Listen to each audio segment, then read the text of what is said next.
L'année 590. L'empire perse vacille. Un empereur déchu fuit vers ses ennemis byzantins. Son propre général rebelle occupe Ctésiphon, la capitale impériale, et se proclame roi des rois. Ce prince en fuite, c'est Khosrow II. Dans quelques mois, il reconquérera son trône. Dans quelques années, il épousera une princesse chrétienne contre tous les codes de sa religion zoroastrienne. Et dans 2 décennies, il dominera presque tout le monde connu, s'emparant de Jérusalem, d'Alexandrie, marchant jusqu'aux portes de Constantinople, puis tout s'effondrera en quelques jours. Voici l'histoire du dernier grand empereur de Perse avant l'islam, un homme qui a failli réécrire la carte du monde antique. Khosrow II naît vers 570, petit-fils du légendaire Khosrow Ier Anushirvan, celui qu'on surnommait l'âme immortelle. Son grand-père avait fait de l'empire sassanide une puissance rayonnante, encourageant les arts, les sciences, la médecine grecque, la littérature indienne. Sous son règne, la Perse vivait son second âge d'or. Le jeune Khosrow grandit dans cet héritage glorieux. Son père, Hormizd IV, monte sur le trône en 579, mais ne possède ni la sagesse ni la tolérance de Khosrow Ier. Hormizd est méfiant, paranoïaque, cruel envers la noblesse qu'il considère comme une menace permanente. Les grandes familles féodales perses, ces dynasties parthes qui gouvernent les provinces depuis des siècles, commencent à comploter. Le jeune prince sert comme gouverneur d'Albanie caucasienne dans les années 580. Il montre ses talents administratifs en mettant fin au royaume d'Ibérie pour en faire une province perse. Plus tard, il administre Arbela en Mésopotamie. Khosrow se forme au pouvoir, apprend la diplomatie, observe les tensions croissantes entre son père et l'aristocratie. En 590, tout explose. Hormizd IV vient de remporter une victoire contre les Turcs grâce à son général le plus brillant, Bahram Chobin. Ce militaire issu de la maison de Mihran, une des 7 grandes familles iraniennes, a écrasé les cavaliers turcs à la bataille du rocher Hirkania. C'est un héros national. Les soldats l'adorent. Mais Hormizd, rongé par la jalousie, commet une erreur fatale. Après une défaite mineure de Bahram contre les Byzantins en Arménie, l'empereur l'humilie publiquement. Il le destitue de son commandement et, insulte suprême, lui envoie des vêtements de femme et une quenouille, suggérant qu'il devrait filer la laine plutôt que faire la guerre. Bahram Chobin est un guerrier orgueilleux d'une noble lignée parthe. Cette humiliation le transforme. Il refuse de rentrer à Ctésiphon. Au contraire, il lève l'étendard de la rébellion. Et les soldats le suivent massivement. Sa noblesse, son prestige militaire, son charisme naturel lui rallient des troupes entières. Il nomme un nouveau gouverneur au Khorasan, puis marche sur la capitale. La légitimité sassanide repose sur le Kswara, ce halo royal divin transmis depuis Ardachir Ier, le fondateur de la dynastie en 224. Bahram conteste cette légitimité. Il affirme que les Sassanides ont usurpé le trône aux Arsacides, l'ancienne dynastie parthe, et qu'il vient restaurer l'ordre véritable. C'est la première fois en 3 siècles qu'un noble parthe défie ouvertement la maison sassanide. À Ctésiphon, la panique s'installe. Hormizd tente de négocier avec ses propres beaux-frères, Vistam et Vinduyish, 2 frères puissants de la maison d'Ispapudan. Mais ces derniers le détestent autant que Bahram. Ils organisent un coup de palais. Une nuit de février 590, ils font irruption dans les appartements impériaux, maîtrisent Hormizd et, sous les yeux de la cour horrifiée, lui crèvent les yeux avec un tisonnier chauffé au rouge. Khosrow, le fils aîné, est proclamé empereur. Il a 20 ans.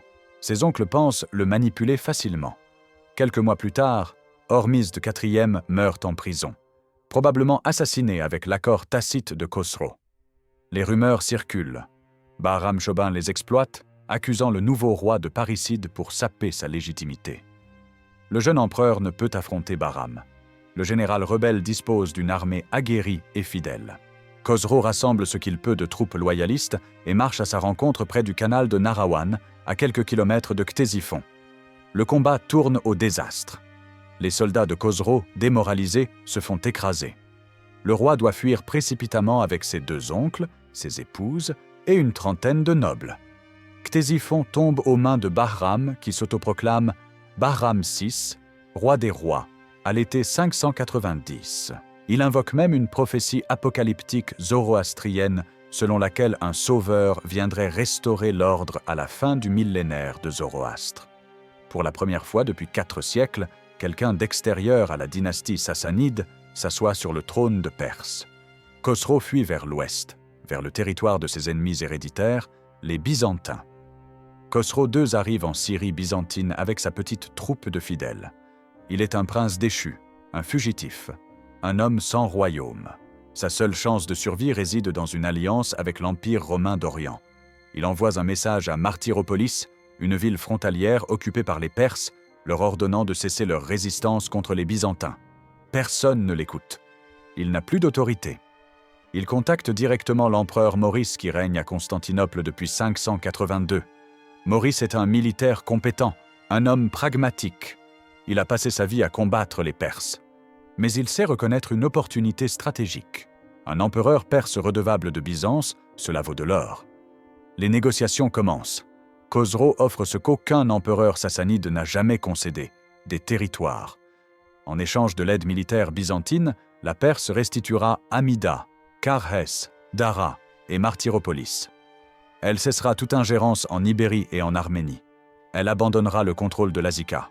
Ce sont des concessions massives, humiliantes pour la fierté perse. Maurice accepte. Pour lui, c'est une victoire sans combat. Les deux empires s'épuisent depuis des décennies dans des guerres coûteuses. Restaurer un empereur perse ami de Byzance changerait tout l'équilibre du Moyen-Orient. En 591, Khosro se rend à Constantia, probablement l'actuelle Şanlıurfa, et prépare l'invasion. Maurice lui envoie une armée byzantine commandée par le général Commentiolus, renforcée de contingents arméniens. Les loyalistes perses, ceux qui n'ont jamais accepté Bahram, commencent à affluer. Les villes de Nizib et Martyropolis se rallient rapidement au prince légitime. Bahram envoie ses généraux. Zatsparam est vaincu et tué. Brisasius est capturé à Mossoul. Les Byzantins lui coupent le nez et les oreilles avant de l'envoyer à Khosro, qui l'exécute. Le message est clair. La trahison ne sera pas pardonnée. Khosro, mécontent de Commentiolus qu'il juge peu coopératif, convainc Maurice de le remplacer par le général Narsès. Ensemble, ils pénètrent plus profondément en territoire perse. Dara tombe. Puis Mardin en février. C'est là, dans cette ville reconquise, que Khosro est solennellement reproclamé roi des rois. La bataille décisive a lieu près de Ganzak, dans l'actuel Azerbaïdjan, au printemps 591. Les armées de Bahram et celles de Khosro s'affrontent. Les forces du rebelle sont numériquement supérieures, mais Bahram a perdu l'avantage psychologique. Les soldats savent que le vrai roi légitime est de retour. Le combat est acharné, mais Khosro l'emporte. Bahram fuit vers l'est, traversant les territoires qu'il a lui-même autrefois conquis. Il franchit l'Oxus et se réfugie auprès du Khagan des Turcs, ironiquement le même chef qu'il avait vaincu quelques années plus tôt. Le Khagan, magnanime, l'accueille honorablement. Bahram entre à son service, accomplissant même l'exploit de déjouer un complot contre son protecteur. Mais Khosro ne peut dormir tranquille tant que Bahram respire. Il envoie des émissaires chargés d'or et de promesses auprès de la cour turque. La corruption fait son œuvre. En 591, Bahram Shobing est assassiné, probablement noyé dans un sac ou piétiné par des éléphants selon les sources. Le grand rebelle meurt loin de sa patrie, trahi par ceux qui l'avaient accueilli. Khosro II a reconquis son trône. L'intermède de Bahram n'aura duré qu'1 an. Mais le prix payé est considérable. La Perse a abandonné à Byzance des territoires conquis au prix du sang. La paix ne dure pas. Vistam, l'oncle qui avait aidé Khosro à monter sur le trône, se révolte à son tour. Il épouse Gordia, la sœur de Bahram Shobin, pour se rallier les anciens partisans du général déchu. Sa rébellion s'étend sur tout le nord et l'est de l'Empire, du fleuve Oxus jusqu'à Ardabil. Pendant 7 ans, de 590 à 596 selon certaines sources, ou de 594 à 600 selon d'autres, Vistam défie l'autorité impériale. Khosro envoie armée après armée. Toutes échouent. Vistam se réfugie dans les montagnes du Djilan, mène une guérilla efficace, lance même des campagnes victorieuses en Transoxiane. C'est seulement après de longues années d'usure que la rébellion s'effondre. Vistam est finalement tué, permettant à Khosro de consolider enfin son pouvoir. Ces années de guerre civile ont marqué le jeune empereur. Il a appris la dureté du pouvoir, la nécessité de l'autorité absolue, les dangers de la clémence. Il ne pardonnera plus jamais. C'est dans ces années troubles que Khosro rencontre celle qui va devenir l'amour de sa vie. Son nom est Shirin. Elle vient de Suzian, ou du Khouzistan, région de l'actuel Iran. C'est une princesse araméenne de confession chrétienne, d'abord nestorienne puis convertie au monophysisme, la doctrine qui affirme que le Christ n'a qu'une seule nature divine. Pour un empereur zoroastrien, fervent adorateur d'Ahura Mazda, épouser une chrétienne est un scandale absolu. Les prêtres zoroastriens, les mages, veillent jalousement sur la pureté de la foi. La loi sassanide interdit les mariages mixtes au sommet de l'État. Pourtant, Khosro s'en moque. Leur histoire commence quand ils sont jeunes, mais la rébellion de Bahram les sépare. Quand Khosro fuit vers Byzance, Shirin l'accompagne, partageant son exil. Après la reconquête du trône, leur idylle reprend. Elle devient son épouse favorite parmi toutes ses femmes. L'empereur a plusieurs épouses, comme le veut la tradition perse. Maria, une noble byzantine, peut-être même la fille de Maurice selon certaines sources, lui donne un fils, Shirouyish. Gourdiag, la sœur de Bahram Chobin, unit symboliquement l'empereur à ses anciens ennemis. Mais Shirin occupe une place à part dans son cœur. Leur relation devient légendaire. Le poète Ferdowsi, 3 siècles plus tard, immortalisera leur amour dans le Shahnameh, le livre des rois. Nizami au XIIe siècle écrira Khosro et Shirin, un chef-d'œuvre de la littérature persane. Ces œuvres dépeignent un amour éternel, marqué d'épreuves et de séparations, de jalousies et de réconciliations. Khosro doit sa couronne à l'empereur chrétien Maurice. Cette dette crée une situation unique. Pour la première fois, un empereur sassanide adopte une politique de tolérance active envers les chrétiens. L'Empire perse compte déjà d'immenses communautés chrétiennes, probablement les plus grandes du monde à cette époque.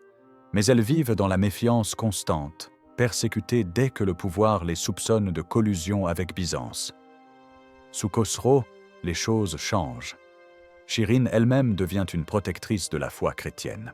Quand elle tombe enceinte, l'empereur zoroastrien envoie de l'argent et une lettre au sanctuaire de Saint-Serge, un martyr chrétien mort au début du IVe siècle. Il demande l'intercession du saint pour que l'enfant survive. Ce geste stupéfie la cour. Un roi des rois perse priant un saint chrétien. Les mages sont horrifiés, mais Khosro se moque de leurs protestations. Il aime Shirin et respecte sa foi. Plus pragmatiquement, il comprend qu'un tiers de son empire est chrétien.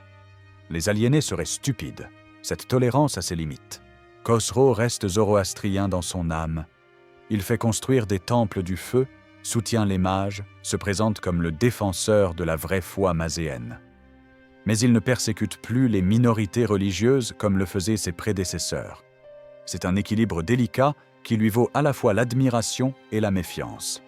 La relation entre Khosro et Maurice devient presque fraternelle. L'empereur byzantin a sauvé le trône du Perse. Khosro ne l'oublie jamais. Il envoie des ambassades à Constantinople, offre des présents somptueux, maintient scrupuleusement la paix frontalière. Pour la première fois depuis des siècles, les deux superpuissances du Moyen-Orient coexistent pacifiquement. Maurice en profite pour concentrer ses armées sur le Danube contre les Avars et les Slaves, qui ravagent les Balkans. Khosro consolide son empire, répare les dégâts des guerres civiles, construit des palais somptueux. La capitale Ctésiphon, avec les 6 autres villes qui l'entourent, devient un centre culturel rayonnant. Les arts fleurissent. Les caravanes de la route de la soie apportent richesse et nouveauté. Mais cette paix dorée repose sur un homme, Maurice. Et en 602, tout bascule. En novembre 602, l'armée byzantine stationnée sur le Danube se mutine. Les soldats, épuisés, affamés, furieux qu'on les force à hiverner au nord du fleuve dans des conditions épouvantables, se révoltent. Ils marchent sur Constantinople sous la direction d'un centurion brutal nommé Phocas. Maurice tente de fuir, mais est capturé avec ses 5 fils. Phocas n'a aucune pitié. Il ordonne l'exécution de l'empereur et de ses enfants devant leurs yeux les uns des autres. Maurice, qui a régné 20 ans, est décapité après avoir vu mourir sa progéniture. C'est une barbarie qui choque tout le monde civilisé. À Ctésiphon, quand la nouvelle arrive, Khosrow entre dans une rage froide. Maurice était son bienfaiteur, son ami, presque un père. L'homme qui lui a permis de reconquérir son trône vient d'être assassiné par un usurpateur sanguinaire. Le code d'honneur perse exige vengeance. Mais il y a aussi un calcul politique froid. Byzance plonge dans le chaos, affaibli par un tyran incompétent. C'est le moment de reprendre tous les territoires abandonnés en 591. Khosrow envoie un ultimatum à Phocas, qu'il abdique et rende le trône au fils de Maurice. Phocas ricane. Il répond par des insultes. Le roi perse mobilise alors ses armées et en 603, il déclenche la guerre qui va durer un quart de siècle. Officiellement, c'est pour venger Maurice. En réalité, Khosrow veut recréer l'empire achéménide de Cyrus et Darius, reconquérir tout ce que les Perses possédaient avant Alexandre le Grand. Il rêve de dominer tout le Moyen-Orient, de l'Égypte à l'Anatolie. Les premières années de la guerre sont un triomphe continu pour la Perse. Phocas est un militaire médiocre doublé d'un tyran paranoïaque. Il passe son temps à exécuter des ennemis imaginaires à Constantinople pendant que les armées perses conquièrent province après province. En 609, Mardin et Amida tombent. En 610, c'est au tour d'Édesse, qu'on croyait imprenable parce que Jésus lui-même aurait promis au roi Abgar que la ville ne serait jamais prise. Cette prophétie s'effondre sous les catapultes perses. La Mésopotamie est reconquise. Cette même année 610, Phocas est renversé. Héraclius l'Ancien, l'exarque de Carthage, envoie une flotte commandée par son fils vers Constantinople. Le 5 octobre, Héraclius le Jeune fait exécuter Phocas et se fait couronner empereur. Il épouse Fabia Eudocia et le patriarche Serge le consacre. Héraclius tente immédiatement de négocier la paix avec Khosrow. Il offre des réparations, des excuses, une alliance renouvelée. Mais le roi perse refuse. Il veut tout. La guerre n'est plus une vengeance, c'est devenu une conquête totale. Les généraux perses Shahin et Shahar-Baraz mènent des armées redoutables qui écrasent les Byzantins sur tous les fronts. En 611, Antioche tombe. Cette grande ville, un des joyaux de l'Orient chrétien, capitule après un siège bref. Les Perses pillent les églises, déportent des milliers d'habitants. La Syrie tout entière passe sous contrôle sassanide. Puis vient 614, l'année terrible. Jérusalem, la ville sainte, est assiégée. Les habitants résistent avec l'énergie du désespoir, mais les Perses sont implacables. Après plusieurs semaines, les murailles cèdent. Les soldats se déversent dans les rues. Le massacre qui suit horrifie le monde chrétien. Des dizaines de milliers de Jérusalémites sont tués. Les églises sont profanées, brûlées. Puis les Perses commettent le sacrilège ultime. Ils s'emparent de la vraie croix, la relique suprême de la chrétienté. Cette croix, qu'on dit être celle sur laquelle Jésus fut crucifié, découverte par Hélène, la mère de Constantin le Grand, 3 siècles plus tôt, symbolise toute la foi chrétienne. Sa capture est un traumatisme spirituel immense. La vraie croix est emportée à Ctésiphon en triomphe. Khosrow, malgré son respect pour Chirine, ne résiste pas à cette humiliation de Byzance. Mais les chrétiens de Perse, eux, se réjouissent. Ils vénèrent la relique qui trône désormais dans leur pays. Pour la première fois, la croix se trouve en terre zoroastrienne, honorée et protégée. En 616, les armées perses envahissent l'Égypte. Alexandrie, la grande métropole hellénistique, la ville de la bibliothèque et du phare, tombe après une résistance acharnée. L'Égypte tout entière devient province perse. Avec elle, Byzance perd son grenier à blé, sa principale source de nourriture. Constantinople commence à souffrir de la faim. L'empire byzantin se réduit comme peau de chagrin. Il ne reste plus que l'Anatolie et les Balkans, ravagés par les Avars et les Slaves. Héraclius envisage même d'abandonner Constantinople pour se replier à Carthage. Le patriarche Serge l'en dissuade de justesse en menaçant de l'excommunier s'il fuit. Khosrow II est au sommet de sa gloire. On le surnomme Parviz, le victorieux. Ses armées campent à Chalcédoine, de l'autre côté du Bosphore, face à Constantinople. La capitale byzantine est visible depuis le camp perse. Chaque soir, Les soldats de Khosrow peuvent voir les lumières de la ville impériale. La conquête semble à portée de main. Le roi perse fait construire des palais somptueux. Son palais de Dastagerd, près de l'actuel Bagdad, devient légendaire pour sa beauté. On dit qu'il possède 12 000 femmes dans son harem. Les récits parlent de jardins suspendus, de fontaines d'or, de pavillons incrustés de pierres précieuses. C'est probablement exagéré, mais Khosrow vit effectivement dans un luxe inouï. En 622, Héraclius prend une décision audacieuse.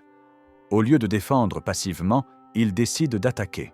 Il conclut une trêve humiliante avec les Avars, leur versant un tribut de 200 000 solidi d'or pour libérer son armée des Balkans. Puis il rassemble toutes ses forces en Anatolie et les transforme en une armée mobile et efficace. Sa stratégie est brillante: contourner les armées perses, frapper en Arménie et dans le Caucase, menacer directement le cœur de l'empire sassanide. Au lieu de se battre pour chaque ville de Syrie ou d'Égypte, il va forcer Khosrow à rappeler ses troupes pour défendre Ctésiphon. L'empereur byzantin mène personnellement ses soldats. Ils se battent en première ligne, partagent leurs privations, dorment sous la tente. Il reconquiert l'Arménie en 623, ravage la Médie, détruit le grand temple du feu de Gandzak, un sacrilège qui terrifie les Perses. En 624, il pénètre en Azerbaïdjan. En 625, son frère Théodore écrase une puissante armée perse. Les positions s'inversent. Khosrow envoie des messages de paix. Héraclius les rejette. En 624, il lui propose même de faire la paix. Le roi perse refuse avec arrogance, convaincu que ses armées finiront par l'emporter. C'est une erreur fatale. Khosrow comprend enfin le danger. Héraclius ravage la Perse elle-même. Il coordonne alors une offensive massive des deux côtés. Les Perses attaqueront Constantinople par le sud, depuis Chalcédoine. Les Avars attaqueront par le nord, depuis la Thrace. Prise en tenaille, la capitale tombera. En juin 626, le Khagan des Avars marche vers Constantinople avec 80 000 guerriers avars et slaves. Il détruit l'aqueduc de Valan qui alimente la ville en eau. Ses machines de siège, tours d'assaut et catapultes sont traînées jusqu'aux murailles théodosiennes. De l'autre côté du Bosphore, l'armée perse de Char-Baraz attend le signal pour traverser. Mais il y a un problème. La marine byzantine contrôle le détroit. Les Perses ne peuvent pas envoyer leurs troupes ni leur artillerie de siège du côté européen. Les Avars n'ont pas l'expertise perse en polyorcétique. La communication entre les deux armées est difficile, limitée à des signaux visuels et quelques messagers qui tentent de traverser sous les flèches byzantines. Dans Constantinople, la défense s'organise. Le patriarche Serge et le patrice Bonus commandent 12 000 soldats, principalement de la cavalerie impériale combattant à pied. Ce n'est pas beaucoup face à 80 000 assiégeants, mais les murailles sont formidables. Serge mène des processions religieuses sur les remparts, portant l'icône de la Vierge de Blacherne. Il transforme le siège en guerre sainte. Les habitants, face aux païens avares et aux zoroastriens perses, se battent avec l'énergie du désespoir. Pendant un mois, les Avars bombardent les murailles, mais le moral reste élevé. Le 29 juin, les deux armées lancent un assaut coordonné. C'est un échec sanglant. Le 7 août, les Perses tentent de traverser le Bosphore sur des radeaux. La flotte byzantine les encercle et les détruit. Les Sclavènes, alliés des Avars, attaquent les remparts maritimes depuis la Corne d'Or avec leurs pirogues de bois. Les galères de Bonus les percutent et les coulent. La mer se teinte de sang. Les assauts du 6 et 7 août sont repoussés.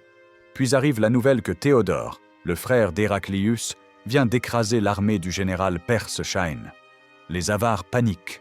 En 2 jours, ils lèvent le camp et disparaissent vers les Balkans. Ils ne menaceront plus jamais sérieusement Constantinople. Le siège a échoué. L'hymne akatiste est composé en remerciement à la Vierge Marie qu'on crédite de la victoire. C'est un tournant. Khosrow a joué sa dernière carte et a perdu. En 627, Héraclius négocie une alliance avec les Gökturks, un peuple turcophone du Caucase. Ensemble, ils prennent d'assaut Tiflis qui tombe en 628. Puis l'empereur byzantin fait quelque chose d'incroyable. Il pénètre au cœur de la Mésopotamie en plein hiver quand personne ne s'y attend. Le 12 décembre 627, près de Ninive, les Byzantins rencontrent l'armée perse commandée par le général arménien Rokvéan. La bataille est acharnée. Les Perses se battent courageusement mais sont écrasés. Héraclius poursuit son avance vers le sud-est, direction Ctésiphon. Il passe Noël à Kirkouk. Début janvier 628, il s'empare du palais royal de Dastagerd. Khosro s'en est enfui 9 jours plus tôt pour se réfugier dans sa capitale. Les Byzantins trouvent des richesses inouïes dans le palais abandonné, des trésors pillés pendant 25 ans de guerre. Les Byzantins ont aussi un coup de génie. Ils interceptent une lettre de Khosro à son général Shahar-Baraz. Ils la modifient pour la transformer en ordre d'exécution contre le général. Shahar-Baraz, croyant que Khosro veut sa mort, trahit son empereur et retire son armée du conflit. Sans lui, la défense perse s'effondre. À Ctésiphon, Khosro refuse d'admettre la défaite. Quand ses conseillers lui suggèrent de négocier, il les fait exécuter. Quand ses généraux reviennent battus, il les punit. L'homme qui a régné 38 ans, qui a conquis la moitié du monde connu, est devenu paranoïaque et cruel. Les impôts écrasent le peuple. Les réquisitions vident les greniers. Des familles entières sont levées pour l'armée. Le mécontentement gronde dans toutes les classes sociales. Les grandes familles féodales, qui ont toujours méfié du pouvoir central, commencent à comploter. Elles en ont assez de cette guerre interminable qui épuise la Perse sans victoire en vue. Khosro veut transmettre le pouvoir à Mardan Shah, son fils cadet né de Shirin, sa chrétienne bien-aimée. Passer par-dessus ses fils aînés est un scandale. Il fait emprisonner Shirouyish, l'aîné, fils de Maria la Byzantine. Mais c'est une erreur. Shirouyish a des partisans parmi les nobles mécontents. Le 25 février 628, l'inévitable se produit. Des grands du royaume libèrent Shirouyi de sa prison et le proclament roi. C'est un coup d'État militaire soutenu par les familles féodales, le clergé zoroastrien, l'armée. Personne ne veut plus de Khosro. Le vieil empereur est arrêté dans son palais. On l'emprisonne dans des conditions sordides. On le prive de nourriture. Pendant 4 jours, il souffre. Puis le 29 février 628, des soldats entrent dans sa cellule. Ils le criblent de flèches. Khosro II Parviz, le victorieux, meurt assassiné par son propre fils, comme son père l'avait été par ses oncles. Shirouyish monte sur le trône sous le nom de Kavad II. Son premier acte est d'éliminer tous ses frères et demi-frères. Il y en a des dizaines selon les sources. Mardan Shah, le fils préféré de Khosro et Shirin, est exécuté parmi les premiers. C'est un bain de sang qui décime la lignée royale. Puis Kavad II fait la paix avec Héraclius. Il accepte toutes les conditions byzantines, restitution de tous les territoires conquis, retour de la vraie croix, frontières rétablies comme en 590. 25 ans de guerre, des centaines de milliers de morts, des empires ravagés, pour revenir au statu quo ante. C'était pour rien. Shirin, la chrétienne qui avait partagé la vie de Khosro pendant près de 40 ans, est exécutée peu après. Les sources ne sont pas claires sur les circonstances, mais elle meurt en 628, probablement assassinée par les nouveaux maîtres du palais qui veulent effacer toute trace de l'ancien régime. Kavad II ne règne que 8 mois. Il meurt mystérieusement, peut-être empoisonné, peut-être d'une maladie. Puis c'est l'anarchie totale. Entre 628 et 632, pas moins de 10 empereurs se succèdent sur le trône sassanide. Des enfants, des usurpateurs, des généraux, même 2 reines, Boran et Azarmidokht, les filles de Khosro. Chacun règne quelques mois avant d'être renversé ou assassiné. L'empire se désintègre. Les provinces font sécession. Les généraux se taillent des fiefs indépendants. Le système administratif s'effondre. L'économie est détruite par 25 ans de guerre. Les champs sont en friche, les villes à moitié vides, le commerce paralysé. En 632, un obscur prince sassanide, Yazdgard III, monte sur le trône. Il a 16 ans. C'est le dernier roi des rois de Perse. Il tentera de restaurer l'ordre, mais il est trop tard. Car pendant que la Perse sombre dans le chaos, une nouvelle force surgit du désert. En 633, les premiers cavaliers arabes franchissent la frontière perse. Ils viennent de Médine et de la Mecque, unis par une nouvelle religion, l'islam, prêché par un prophète nommé Mahomet. Les Perses les sous-estiment. Ce ne sont que des bédouins mal armés du désert, pense-t-il. Mais ces guerriers ont une foi fanatique et une détermination absolue. Surtout, ils affrontent un empire épuisé, démoralisé, divisé. À la bataille de Qadissia en 636, l'armée perse est écrasée. Ctésiphon tombe peu après. Yazdgard III fuit vers l'est, rassemble une nouvelle armée, est à nouveau vaincu à Néavend en 642. La Perse sassanide s'effondre en une décennie. En 651, Yazdgard III est assassiné près de Merv. La dynastie qui régnait depuis 427 ans disparaît. L'empire zoroastrien millénaire cesse d'exister. Les conquérants arabes imposent l'islam. En quelques générations, la Perse deviendra musulmane. Du côté byzantin, le tableau n'est guère meilleur. En 629, Héraclius entre triomphalement à Jérusalem et restaure la vraie croix dans le Saint-Sépulcre. C'est son heure de gloire. Mais elle ne dure pas.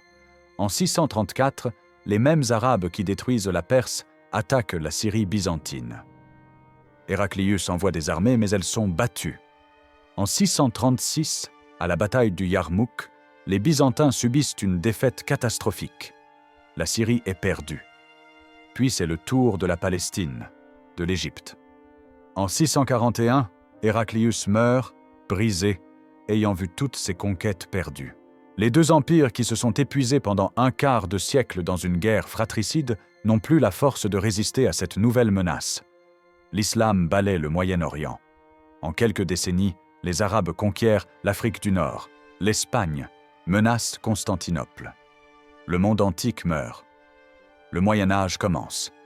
Khosrow II porte une responsabilité écrasante dans ce désastre.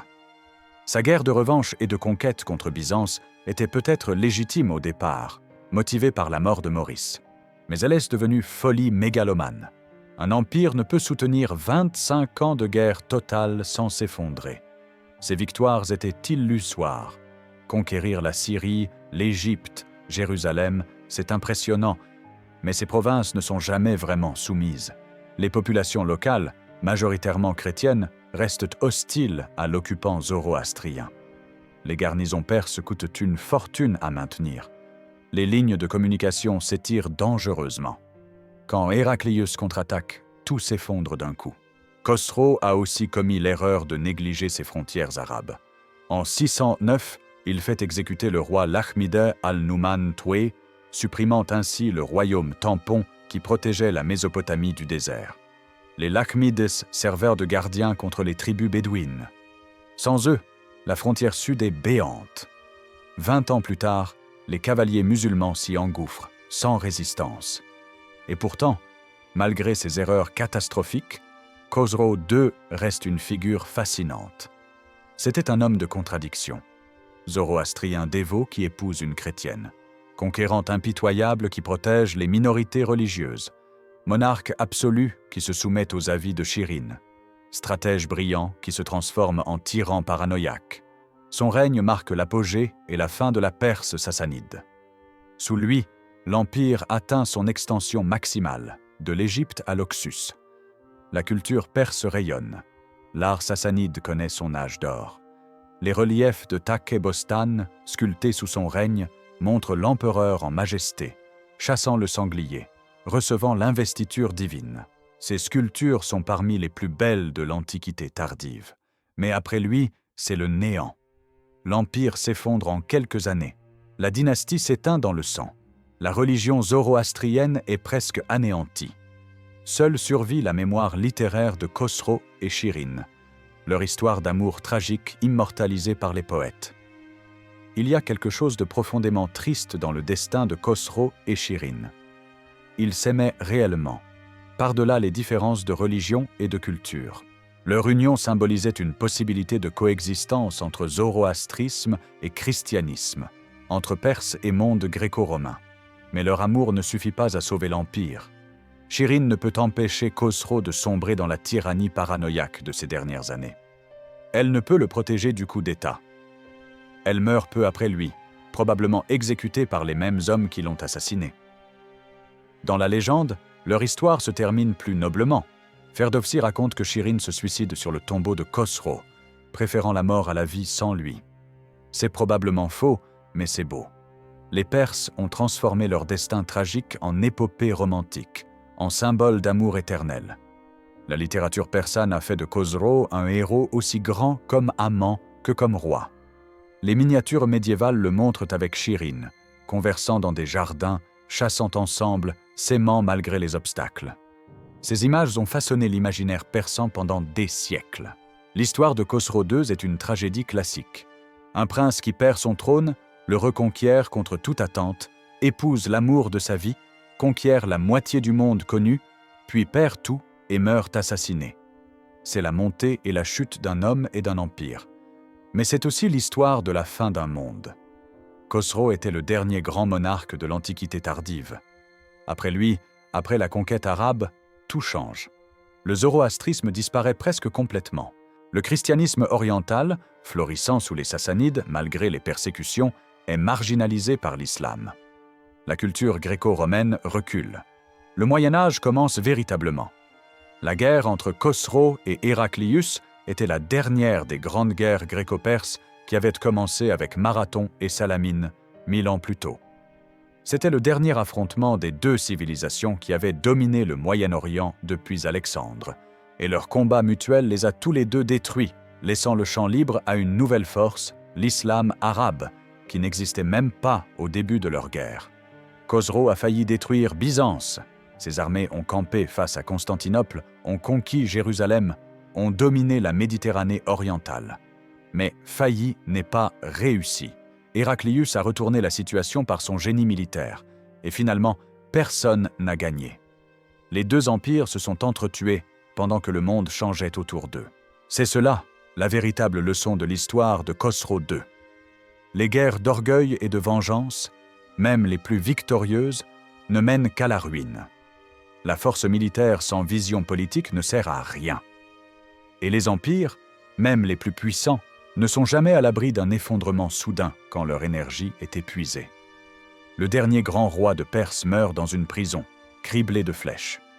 Sa bien-aimée chrétienne meurt peu après. Leur empire disparaît en quelques années, mais leur mémoire survit, transformée par la littérature en légende immortelle. Peut-être est-ce la seule vraie victoire. Non pas conquérir le monde, mais conquérir l'imagination des générations futures. Sur ce plan au moins, Khosrow II a réussi. Son nom résonne encore, 13 siècles après sa mort, comme celui du dernier grand conquérant perse avant l'aube de l'islam.